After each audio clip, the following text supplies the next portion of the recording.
All right, welcome to another deep dive. Today we're taking on Rene Descartes, specifically some excerpts from his second meditation. Ooh, yeah. This is gonna be fun. It's heady stuff. We're dealing with some pretty big questions. What can we actually know? How do Yeah. we even know it? What makes us, well, us?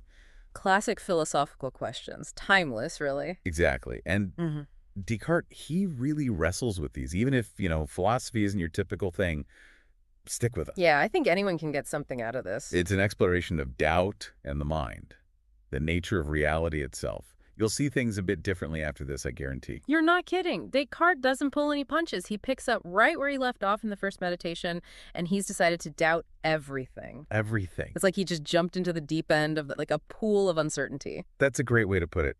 And speaking of deep ends, Descartes actually uses this analogy of a whirlpool. Oh. He talks about feeling like he's caught in this swirling vortex of information.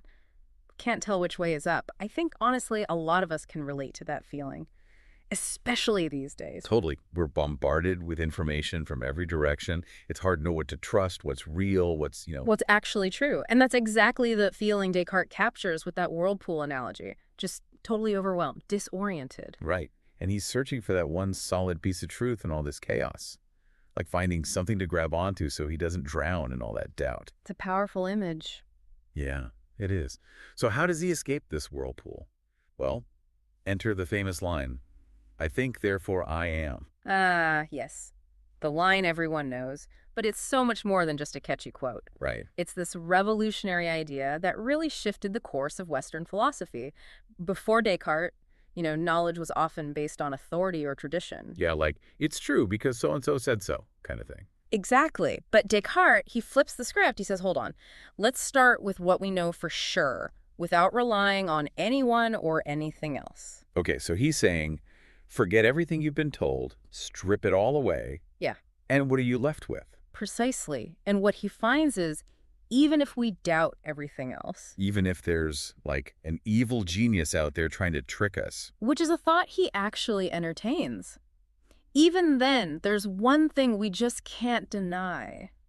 The fact that we're thinking, doubting, experiencing. Right. That very act of doubting, well, it proves we exist. We are thinking things, even if we're not sure about anything else. Whoa, okay, so even if the world is an illusion, the fact that I'm experiencing that illusion, Means you must be real in some way. whoa, this is heavy. Has anyone else ever had that moment where, like, reality just feels a bit off, like something's not quite right? Yeah, I think we all have those moments. This is like Descartes is taking that feeling to the extreme. And he doesn't stop there. He asks another question.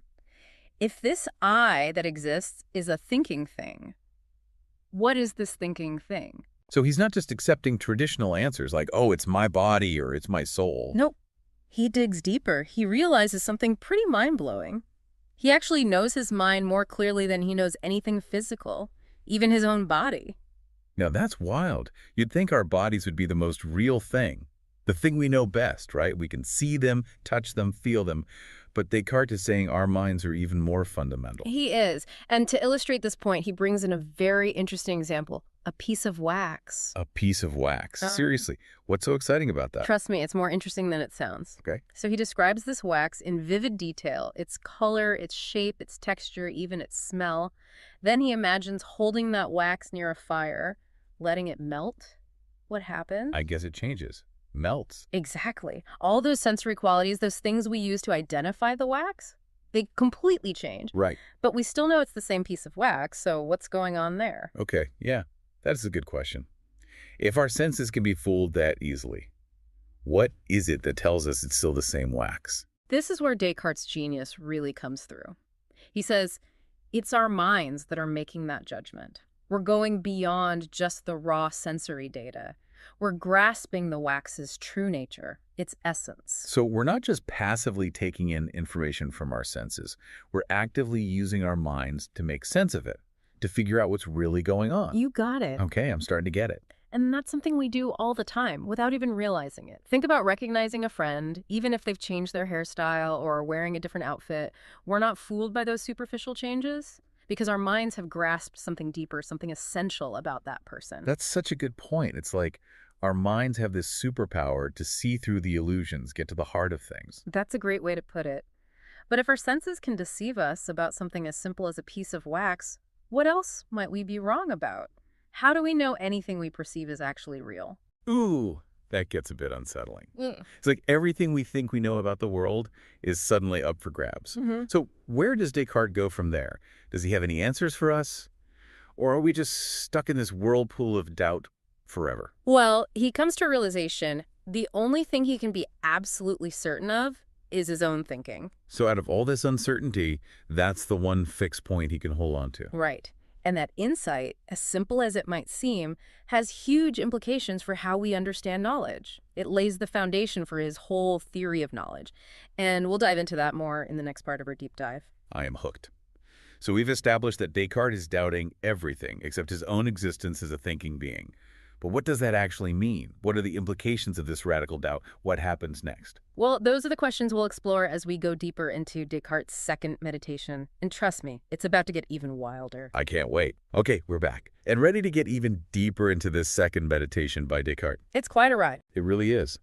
So last time we left off with this idea that, Descartes is doubting everything, except the fact that he exists as a thinking thing. Right, that's his starting point. That I think, therefore I am. Right, exactly. But it's like it leads to even more questions. Yeah. If our senses can deceive us, Mm-hmm. and that whole wax example really shows how that can happen, then how can we be sure about anything we perceive in the external world? How do we even know what's real? Yeah, it's like he's opened this Pandora's box of doubt. He really has. So where does he go from there? Well, he starts exploring this relationship between the mind and the body. He's established that the mind, that's the most certain thing. But he still has this physical body, and it seems to be part of his experience. Right, but he's already said we can't fully rely on our senses. Yeah. So how does he approach understanding the body? Does he just dismiss it as, unreliable? Not exactly. He actually uses the example of the wax again. Remember how its properties change when it melts? Yeah, like the color and the shape and all that. Right. Well, Descartes says that our bodies are kind of like that too. They're constantly changing, growing, aging, being affected by everything around us. Okay, so our bodies are always in flux, but our minds, they're what perceives these changes, right? Mhm. And understands that we're still the same us throughout all of that. Exactly. It's like our bodies might be like ships that are constantly being repaired with, old planks replaced by new ones. Oh, I like that. But the mind, the eye that thinks, that remains constant. That's what makes the mind so powerful, huh? It's like the foundation of our identity, our continuity through time. You got it. It's like our minds are the anchors in this, ever-changing sea of our physical existence. I love that analogy. Thanks. But it does raise another question, though. If the mind and body are so distinct, how do they interact? Now you've hit upon one of the most enduring mysteries in philosophy, the mind-body problem. Mind-body problem, okay. It's the question of how does something non-physical, like the mind, interact with something physical, like the body? And it's a question that has puzzled philosophers for, well, centuries. Even today, there isn't one definitive answer. So even Descartes, the master of doubt, couldn't crack this one completely. He proposed some theories, of course. He believed there must be some connection, some point of interaction between the mind and the body. He even suggested the pineal gland, which is this tiny structure in the brain.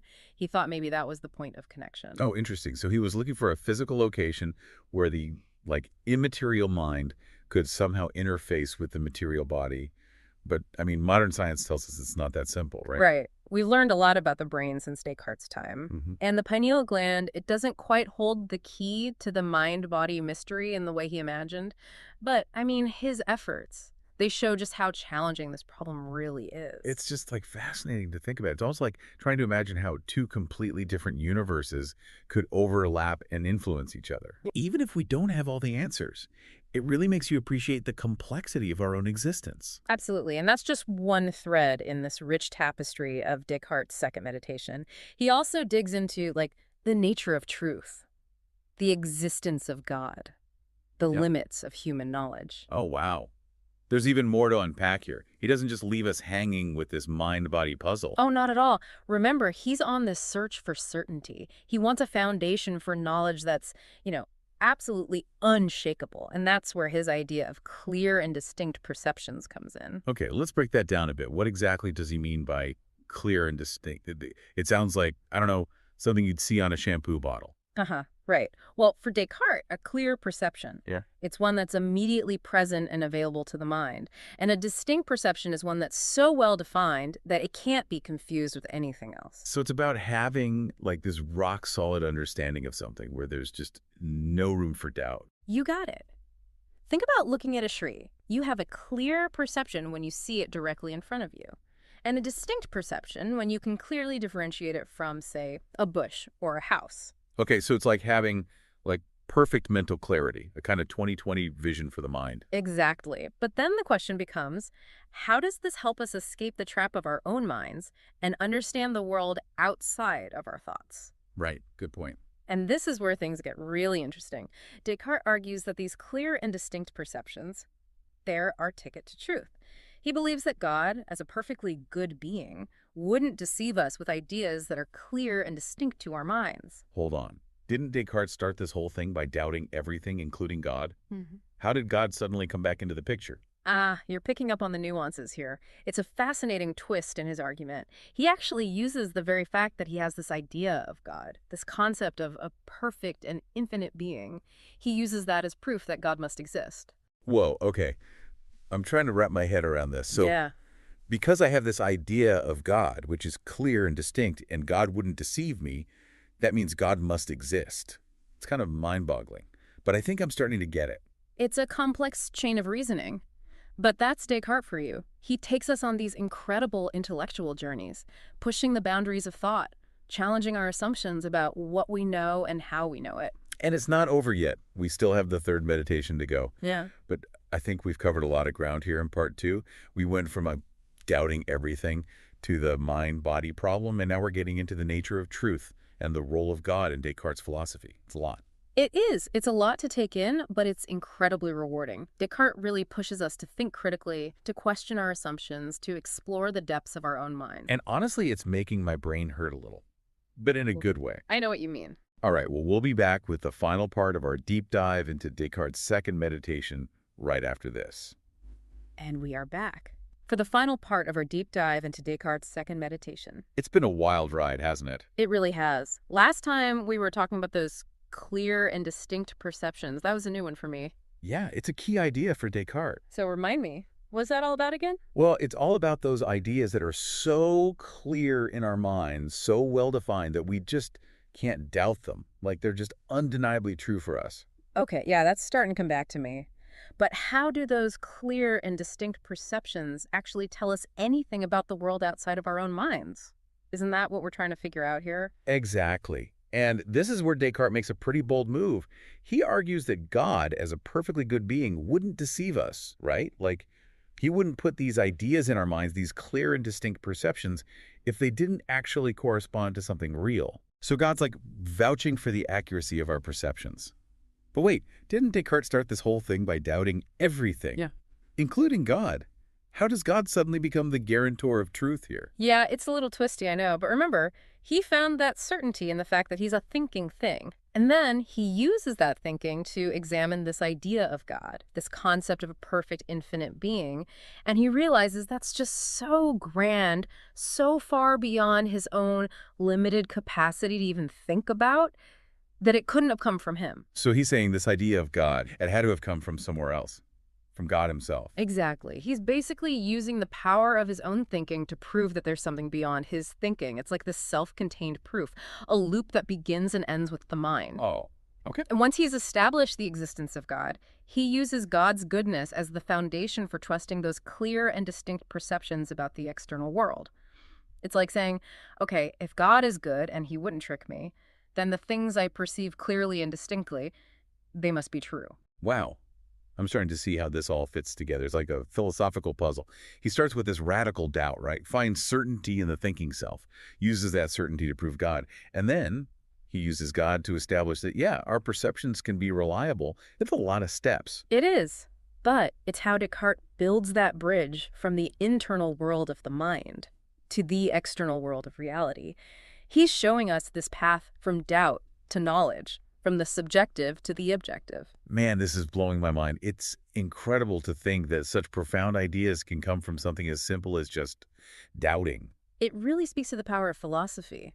Descartes, he wasn't afraid to question everything, to go down that rabbit hole of doubt.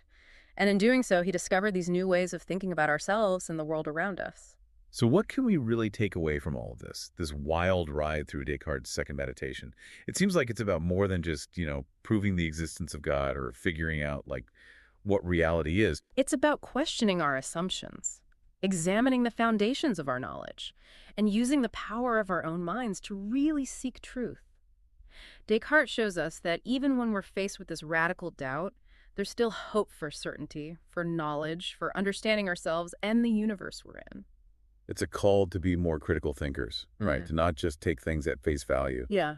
to dig deeper, ask why, and use our reason to really make sense of the world. It's pretty empowering when you think about it. Absolutely. It reminds us that philosophy, it's not just about abstract ideas, it's about understanding ourselves, our place in the world, the very nature of existence, asking these big questions and not being afraid of the answers, even if they challenge everything we think we know. Well, listeners, that brings us to the end of our deep dives into Descartes' second meditation. I hope you've enjoyed this journey with us. Maybe you've learned a few things along the way. Maybe you're just more confused than when we started. Uh-huh. Either way, it's been a pleasure. It has. Until next time, keep those minds curious and don't be afraid to, doubt a little.